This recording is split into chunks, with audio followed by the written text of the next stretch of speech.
metụta ọkwa na jụrụ ese wee kwuo enu ya konwu ji wee bute ụta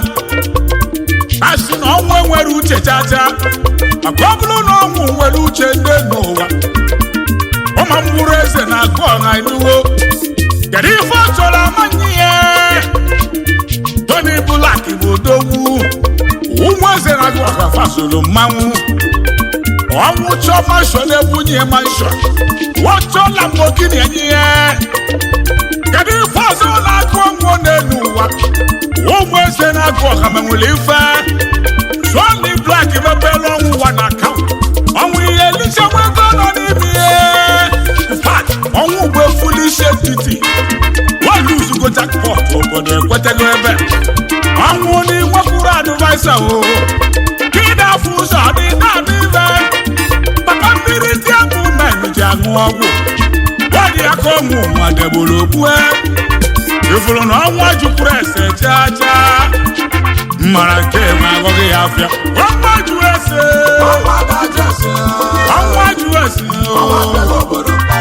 ọbịara obodo mpala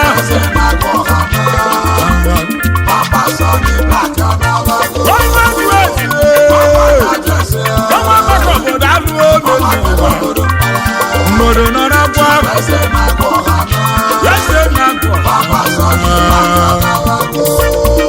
nse Dominic ọ dị mma nwa bụ eziokori ana nwaka ife ọbụla na n'enu Papa Jagaba na na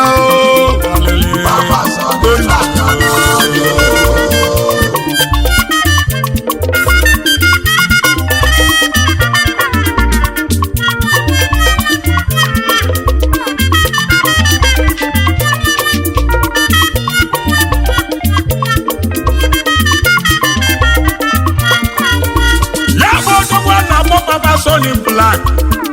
nze Dominic ọ dị mma nwa bụ eziokori ọhụ ugboro naba wọkụ n'ofe anaghị mmụọ eze na-agụ ọha anaghị mmụọ odogwu amụrụ n'obodo ịkpọ ezi awa n'ọsụ lokal gọọmenti n'Imo steeti ebe a mụrụ odogwu obodo ya fọkwara ya n'anya amụrụ ya n'obi leti nze na lọlọ ọ dị mma ma ole n'afọ 1947 bido na-eme obodo obiọma eze na-agụ ọha bụ oke osisi bụrụ oke mmanwụ obodo ji eje ife Papa Tony Black bụ celebrity DJ and celebrity MC celebrity dancer obodo ji awe fụ ya n'anya ọkwa nwoke onye obi aṅụrị ya bụ ife aṅụrị ọ na-emere obodo oji wee dị pọpụla ebe ọ bụ na ị nọ wee jụwa ese wakipe dọbụl akpọrọ gị wee kpata biya n'ụwa odogwu nọ menwere ife mana ọnwa jụrụ ese wee gbue ọnwa jụrụ ese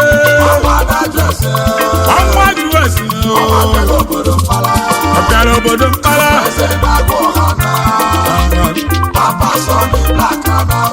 ọnwa ju esi ọnwa maka obodo alụ obodo nọ n'akwa ese na-agụ se Dominic ọ dị mma nwa bụ eziokwu oriana nwaka ife dọbụla na omenu papa jagaba na na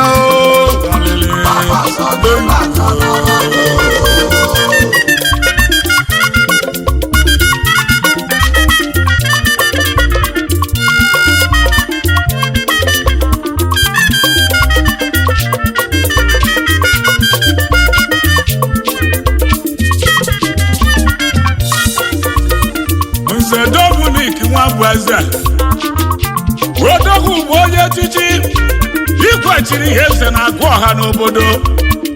ụbọchị anwụ gbakwala ghalịghalị Igbo niile zuru ezu wee kwete ụbọchị ahụ gbakwala ghalaghala ọ zụrụ ụmụ ya niile ọfụma ọ na-emesi omenala ya ike ojiro famili ya egwu jachali ụmụ ya niile gụsịrị akwụkwọ ọcha nwesịrị bachelor's degree ndị na-azụ ọbịa bụzi nnekwu ego Chukwu nyere Dominic nnekwu ngozi ụmụaka ịsatọ ka o ji wee gọzie ya n'elu nwoke na-abụ eduo nwaanyị siri n'ụwa nwanwụ mesịrị n'alụ ya ofu nwaanyị o wee besi alịrị ficha anya ịbịa ruo n'obodo Igbo ya eze na-agụ ọha dịka nnekwu eze ụmụaka ọ na-akwụrụ ụgwọ akwụkwọ n'elu kwacheri ka nne ụmụ ajadu niile n'Imobile ọ na-akwụkwọ ụgwọ ọnwa amala ọ na-eme elili nne wareze ụmụaka ka ọ bụ n'Igbo eze ndị nne nwanyị niile eze ụmụ ajadu ka ọ bụ n'Igbo odogwu abụ eze ụmụaka Igbo ọfụkwara ya n'anya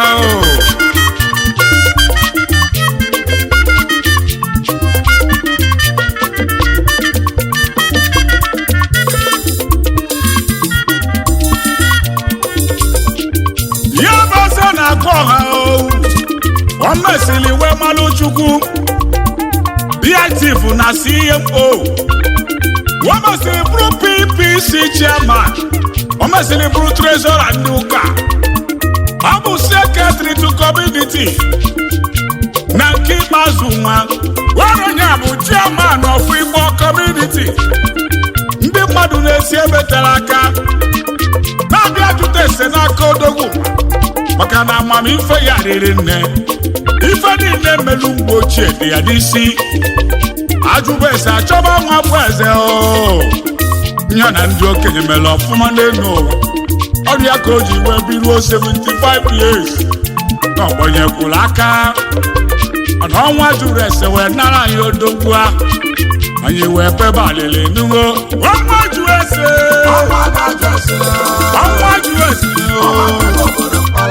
ọ bịara obodo mkpara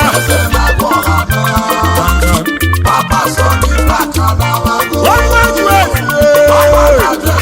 ọnwa maka obodo alụ obodo nọ n'akwa ese na-agụ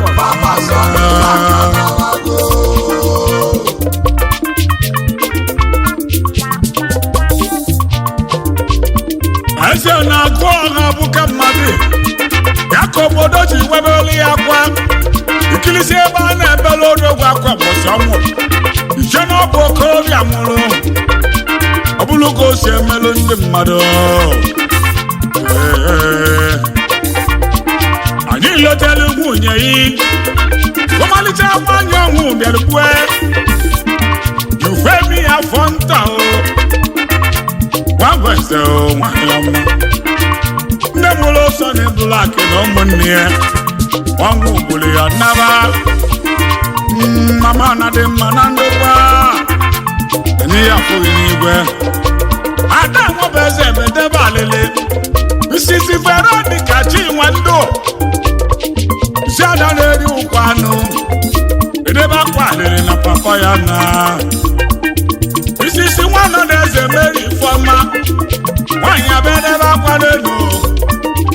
eze na-agụ ọha nawago Olisa kpọrọ ya na n'igwe Chinedu Joy Eze nwa eze na-agụ ọha n'ala mmụọ nwanyị ọ na-adị mma anyị ya afụghị n'igwe kenelu bụ ụdị ọkpara eze na-agụ ọha ọkwa ọga ndị ọga n'elu Chief Sunday ọ dị mma ma ole ya bụ ọga ndị ọga n'elu nwere onye ga-agbara ọsọ CEO Sunny Black Communication odogwu n'Alaba Ijagaba of our own time asiwezu na n'Igbo niile ya bụ ọzọ Igbo ndụ n'ezi awa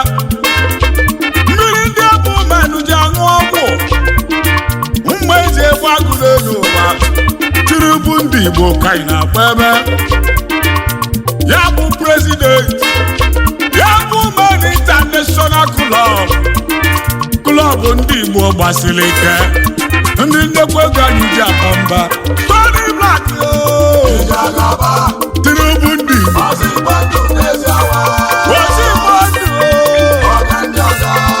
ọga ndị ọga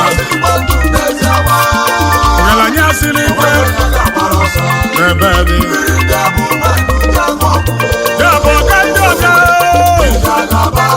Jagaba mmanwụ ndị ezi awa obodo ọga ndị ọga dogo ịnọgbalịa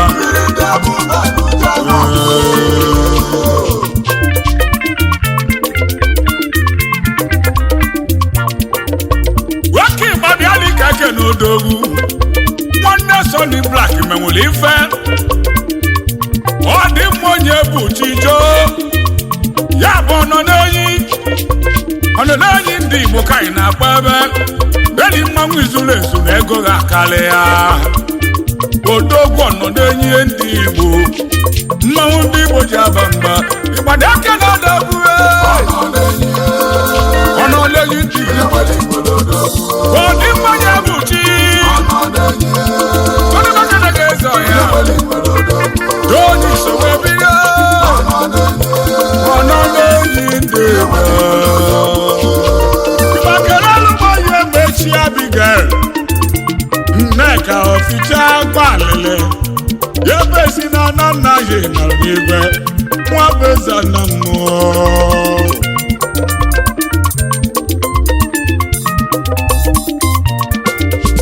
afọ gịnị ka jen Oficha anya ya bezi na alele webụ eze nọ n'ebe ka mma ya eze na-agụ ọha nawago alele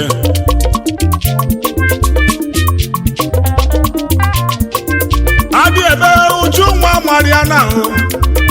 ọmalịcha mmadụ obi ji anya ọdodo nwa gị gba na-etiri ije anya na eze na-agụ ọha na pụrụgo Chukwu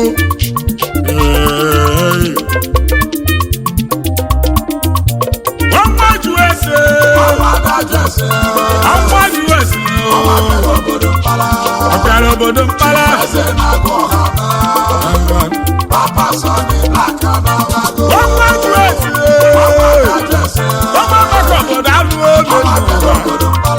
mmadụ nọ n'akwa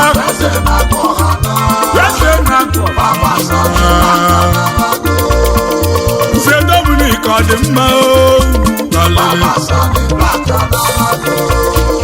nwa bụ eze Okoria na nwaka mmadụ ọbụla na n'enu Papa Jagaba na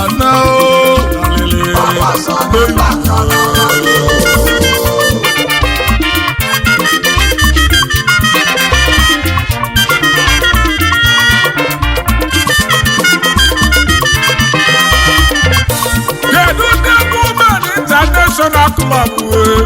ya nụ ka ndị egwu ugwu asọ n'akwa nọ ndị bụ me ka anyị jee si jegaba anụ ndo maka na ife melụ sọni ezigbo nna ya anawago Charles bụ kele ndị niile gbalị mbọ wefu na akwala odogwu ọfụma ma ndị tụrụ ego ma ndị gbara mbọ n'ụdị ọzọ Tony Black si mụ kenu onye ji ekenu onye akwanarị nne ya onye si emelụ mmadụ orozi aka esi emeli ya maka na ime nwoke enyela ibi ya n'elu orozi a bụ nke ajidelu m unu mere ọfụma olisa ya fonu ụgwọ Igbo kelelu m ọnwa na-etila nwa pụta ife adị nwa si Chris doba jemanụlụ ego missionary lord ndị bụ men ọnwa n'ugbo bụ ọka ọnwa pụta ife ya adelele onye ndekwa ego anyị je mmanụ Igbo na-achọ ọzọ pụliri ego CEO for Solar member ndị bụ men ogogo Tony Black odogwu na-anụ nwaanyị China onye ndekwa ego gị ya gbara afọ n'ọcha ịzọpụrụ ego n'obodo dịka obi n'aka na-enwe ozi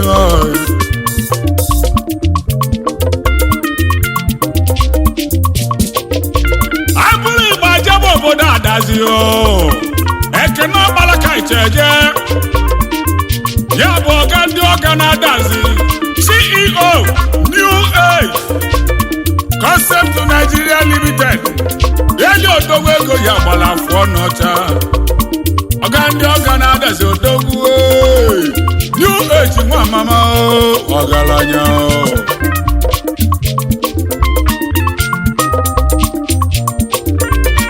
ya butesi Express and Cargo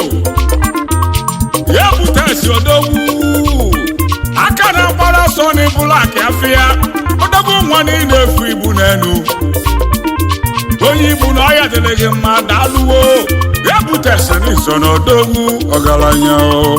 ọkụ na-enye ife n'ama CEO Elagote Suit ọkụ na-enye ife n'alụ ọlụ anya fụghị ife n'ọkụ nwa na-ewulita njebe ejebe ije awele anyị fụla aka gị onye na-eme ọfụma nwoke Igbo kenelu m Dangote Ugeti mba odogwu memba ndị bụ mmanụ obere nwa ji ego apịa ụtalị ọgaranya Dangote onye ndekwa ego na-ekele m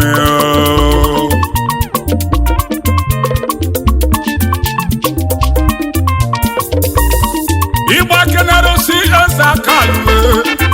ofu onye nọrọ ifute memba ndị bụ mmanụ onye nnekwa ego anyị je mmanụ n'elu ofu onye nọrọ ifute wendebe olu mekene yusi Ethiopia wezigbo okwu akati Ikobi Uche Addis Ababa memba PFC onye nnekwa ego na-efuru aka yi yusi Ethiopia n'imere ọfụma oluwa Brisi Maju ikuku ọma na nkume Maju ka mụ na baba ikuku ọma nkumere goligo nne memba ndị bụ mmanụ odogwu nwanyị ekene Igbo kedu ọnụ ọkụ ọkachi Ikobi bisi godo odogwu eyi Prince Ogechukwu onye kwere ijela na-ekene mi Seven Star General nke a bụ nka anyị n'elu ị ga-alaikiriri anyị bisi godo oji ngwa egwu eme ọgụ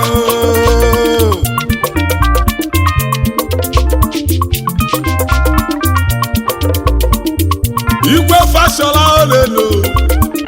odogwu nwa Fashola onye ọma onye nnekwu ego dị nwere iwe Igwe Fashola na-ekele mi CJ Tosin CJ Tosilo nyama ijebe ije awele ajifula kego ni memo ofuma aba chinko esa aba na China odogo nwa baba ngwongwo ibi leme na anya na fuebe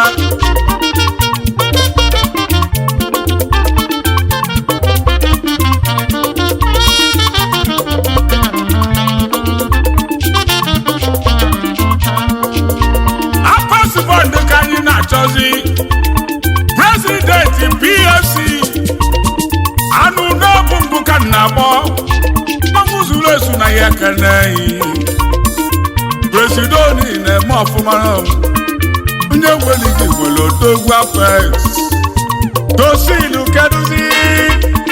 ọgaranya Tosilo ngwongwo onye wodu maka na oguzoi Tosilo nwa na-edosa ijebe ije awele ajifula kego ni memo ofuma Bravo Chico obi onye amụma egwu demu nwa na ndị ebesi ife ike oji egwu ebe ọgọ n'iso wesiwe gbalụ olu nwa niile mere ọfụma Chief Okuru ọkalịsị aka mụ na gbagba Holy Vision odogwu eyi odogwu nwa na efula aka ga-ebe enwe Holy Vision n'iso wee bilio ọgaranya Igba mbekele tesi odogwu eyi original gentleman eyi ya bụ onye ọcha bịala Igbo odogwu nwa na anyị fụrụ aka ya ebe mmanwụ niile ma ọfụma Sonny sim kene Chudik quality kitchen odogwu eyi akọma jidakuni chida member PFC anyị fụrụ aka ga-ezo anyị n'isosiwe quality kitchen anyị kenele Chudik